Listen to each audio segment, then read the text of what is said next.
This video is of a doctoral interview done for a qualitative study. The example interview is based on an actual study, but all information has been made anonymous. I was not the researcher, and no privacy was violated.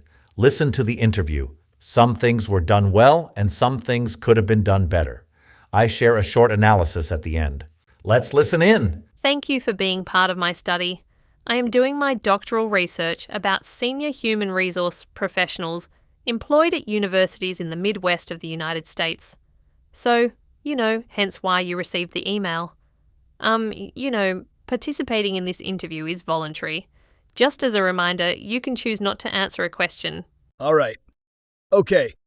Or stop the interview at any time. I would like to audio record. The audio record will be stored securely, anonymously, and, securely destroyed after transcription. The interview will take roughly 60 minutes. Do you have any questions for me at this point? Any information? Yes, I am glad to be here to help you out. What was your sampling method? How did you come across me? So I just looked at Midwest 4-year public higher education institutions. I went to everybody's websites and looked at the HR staff and looked at senior professionals, and then I just created an email list. Oh, very good. I did that months ago in preparation, so that way I wasn't trying to scramble to find people's contacts at the last minute. Good job. That seems like it was a smart thing to do. Thank you. Any other questions? Nope. So I just want to double check. I did receive your informed consent, but you do consent to being audio recorded, correct? That's correct. Okay, perfect. So I'm going to start that. Excellent. Alrighty, so let's begin with the first question. So the first question I have is kind of walk me through a typical day in the life of your current role, and then how does a good day differ from a day that feels particularly heavy or difficult? I don't know if there is a typical day.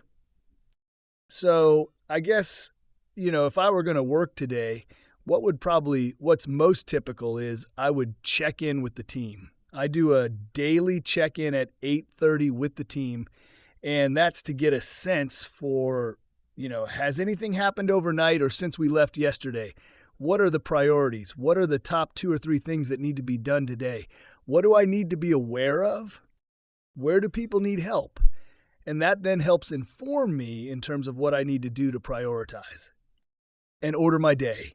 Certainly, I have a number of things on my schedule, but I know I probably need to do more than just be reactive to meetings that show up.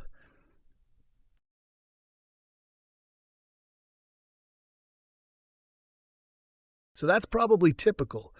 And so a good day is that there's no surprises. And then, the difference between a good normal day and a rough day is that there's surprises. Stuff happens.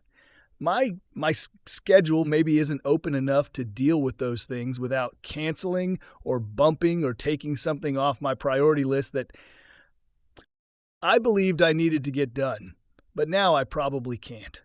And what might make a kind of a rough day a really bad day is if there may be 2 things. If employees are doing things or students are doing things to intentionally harass or cause harm to others, or things involve things breaking, fires, power outages, cyber attacks, things of that nature. Thank you for sharing that. When you think about the tasks or processes that take up your time, which ones feel like they require the most effort to kind of push through? So when you ask about tasks, what are you thinking about? Yeah, you kind of touched upon it, I guess, in your first question too. Is, those tasks, like you said, day to day, those surprises that come up or those processes that have to bump other meetings because they take priority. So some of them are smaller, some of them are larger. So which ones do you feel that require maybe most effort to push through to get, your day accomplished? I'll just respond to tasks as being things that I need to do, right? Probably the things that are more difficult are those that require negotiation, compromise, selling a position or an outcome, to get others on board, opposed to my ability to just go and do something on my own. So right now we're dealing with a auxiliary unit that doesn't view itself as a business unit and it's losing money, and we need to stop that unit from operating in a deficit. So, getting the employees in that area to understand that operating in a deficit is not appropriate, to get other leaders to understand that we're going to make some changes. Maybe looking at outsourcing or partnering with some external group. That's going to be a challenge. It's been a 5-month conversation. It continues. It's not done yet. So that's difficult because we're moving away from how we've traditionally always done it and just ignoring a deficit, and we're going to be changing a business model. We've got to influence and convince others that we have to do something different in the future. So I never feel stuck because there's always something that we can do. We might have to do something different than what we planned. Hindered. Maybe I guess the closest I come to being hindered is when a senior leader, I report to the university president. When the president changes the goalposts on a initiative. We need to, and I'll just use this auxiliary unit as an example. The goal when we started this initiative was to ensure that we were not losing money on the operations from that business unit. And after about 3 months, the goalpost changed to we now need to make money on that business unit. But all the work that we had been doing were setting up a range of options so that we could stop a deficit, continue to deliver a service. And recently, the conversation or the outcome shifted to, well, it's good that we're going to stop having a deficit, but we now need to make money or we should just close the service. So I guess that's hindrance, right? But I don't feel stuck. We'll come up with a solution to it. Okay. This next question is a little bit more reflective. So how would you describe your workload, or your career, since you first entered this field of HR? Well, when I first entered, I was an entry-level professional, and my role was to come to work, understand what my assignments were, get that work done, and go home. In some aspects, I knew that I would receive assignments or updates on existing assignments on a day-to-day or weekly basis. As I progressed, I had to much more so self-determine in terms of what my priorities were, what I was going to do, how I was going to do those things. And as a chief HR officer today, I have to do that not only for myself, so I pretty much self-determine what I do on a daily basis. I might react or respond to some requests, but by and large, I self-determine. But then I also have to determine for my team, and because the way I tend to operate and the way the human resource function operates at the university where I work, HR is pretty involved in some of the other broader business operations. And so I have to also determine what level of influence and I guess I would call it soft side delegating I'm doing with other senior leaders. And when you say soft side, what do you, with other senior leaders, is that more as colleagues is what you're referring to? Yes, they're not my direct reports, but I need them to do something. So how do I get them to do something when they don't report to me, right? So I can recommend or suggest or influence. Sometimes I have to be more forceful than that.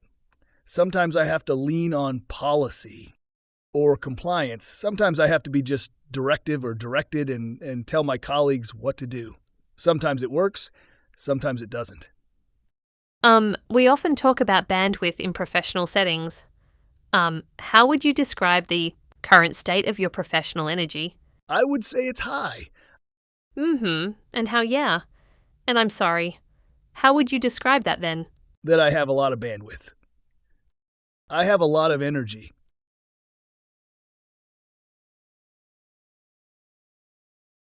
Right?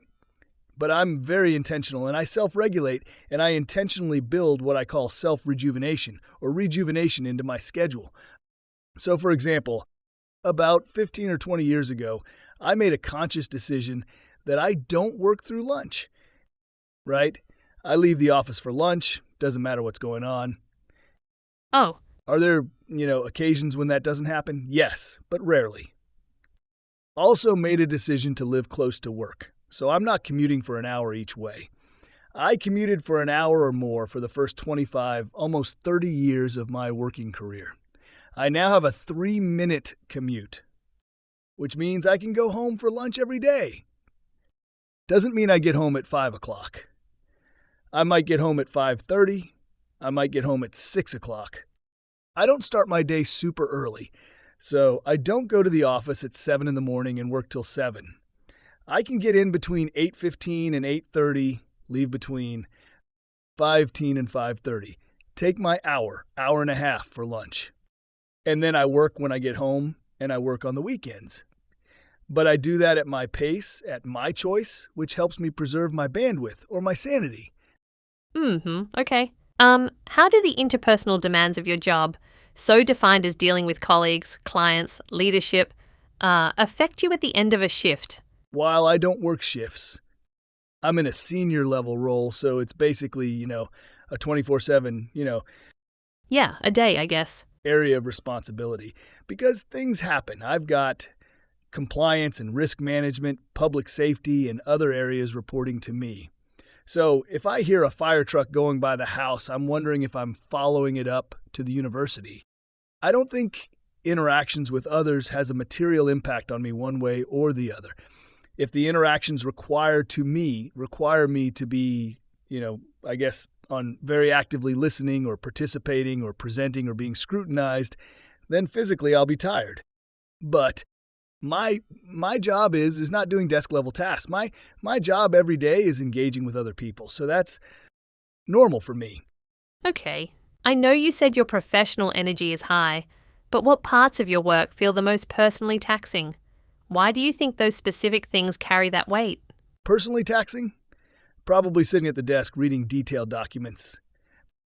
So I've got a 14-page contract that I'm reviewing. I don't like sitting at my desk reading fine print, so that's taxing. I've got some labor relations items and some legal things related to that, as well as some employment cases that are in the works, and those require reading and digging through the details of documents. So that's not work that I necessarily enjoy doing. So that's more draining, more tiring, but thankfully I don't have a whole lot of that. Okay. When there are experiences that you have or feelings that you have of being personally taxed at work, where or whom do you seek professional support and or help from? I leave the office and I come home and relax for a bit.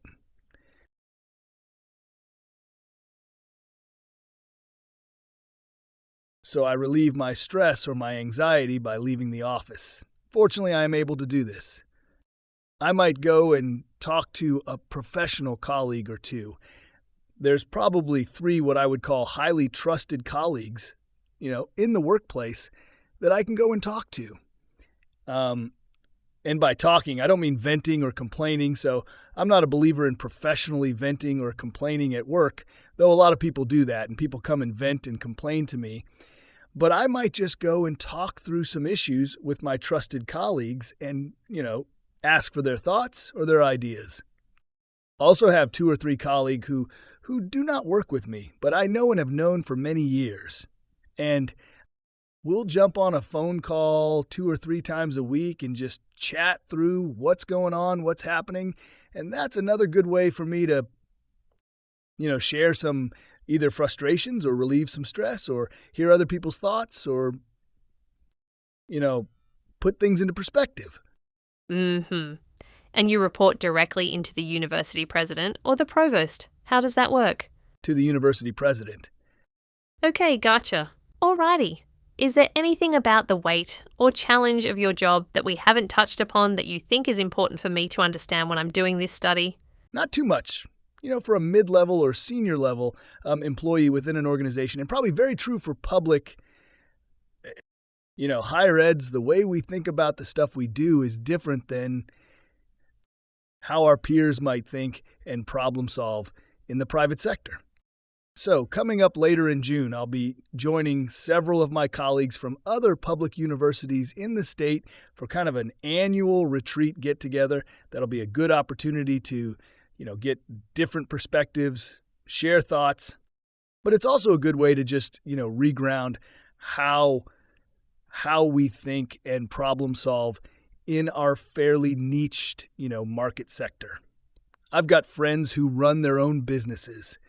And what's interesting is that I can have those types of conversations with them, but their dynamics as a private business or a sole proprietor or a business owner are very different than the constraints that I deal with and probably my colleagues in the public sector deal with. Okay. Well, I sincerely thank you for your time, especially like I said on a Saturday. It's very helpful. And I do appreciate it. If you're interested, I would be happy to send my findings after the study, once I complete my dissertation. But thank you again. Thank you very much. Yeah, I would appreciate seeing a copy of your document when done. That'd be awesome. So keep on keeping on. Thanks. Here is an analysis of this interview. The questions appear to funnel the participant to a desired outcome, in particular burnout. Phrases like professional energy, bandwidth, and personally taxing appear across multiple questions in a way that suggests this predetermined outcome. For example, consider the phrases used. Walk me through a difficult day. Where do you feel stuck? What feels most taxing? Where do you seek support? These questions look like a funnel designed to confirm that senior HR professionals experience stress and burnout. The interview session was scheduled for 60 minutes but ended in less than 30. It looks like the interview protocol was not designed to discover and explore, rather to confirm. The interview opens with a good summary of the study, short and to the point, and the researcher does a decent job of confirming informed consent, though this could have been covered in a bit more detail. It would have been better if the interview ended with the researcher asking the participant if there was anything else they wanted to share, and in closing, letting the participant know that there would be additional follow-up. For example, the researcher should be sending out a short survey to gather some basic demographic information from the participant. On the positive side, the interviewer was good at listening and did not interrupt, yet did not ask any clarifying questions about what the participant shared. Also, notably, some jargon was used, and no terminology was shared, nor was any context shared to help the participant more fully understand the boundaries of the study. Overall, a good start, a weak middle, and poor closing. One of the best ways to avoid these issues is to have someone review your protocol and to do several pilot sessions to practice and make improvements. My best guess is that this was not done. Rushing to data collection and collecting data that is not fully usable is not what you want to do. Take the time to do a full, complete, and proper job from start to finish. All the best.